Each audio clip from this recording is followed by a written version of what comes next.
আসসালামু আলাইকুম। আজকে চলে আসলাম এই যে কক মোরগ রান্না করব।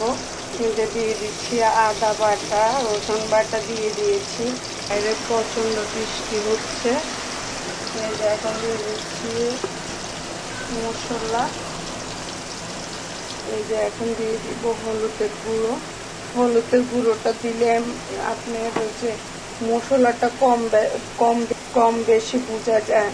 এখন দিয়ে দিব মরিচের গুঁড়ো, একটু বেশি করে দিব, কারণ এই মুরগিটা একটু ঝাল ঝাল হলে মজা হয়। লবণ দিয়ে দিচ্ছি। এখন একটু দিয়ে দিব গোটা মশলা। এই যে এখন দিয়ে দিচ্ছি মাংস।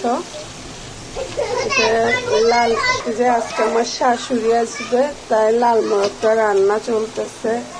গুঁড়া মাছ রান্না করব, শাক রান্না করব।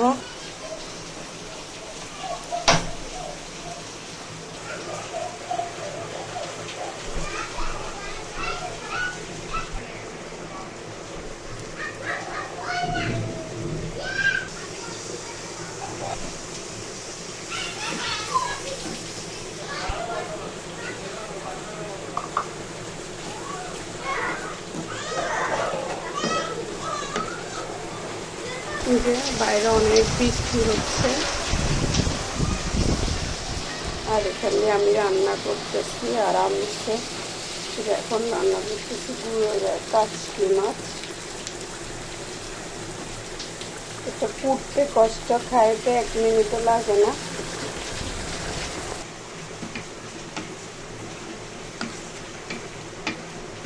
টমেটো দিয়ে গুঁড়া মাছ। এই যে এখন ধনেপাতা দিয়ে নামিয়ে ফেলবো। যে মাংসের কালারটা অনেক সুন্দর আসছে। যে এখন রান্না করব শাক। দেখেন শাকটা কিভাবে রান্না করতেছি। আমি একটু দিয়ে দিব রসুন বাটা। রসুন বাটাটা শাকের মধ্যে দিলে মজা হয়।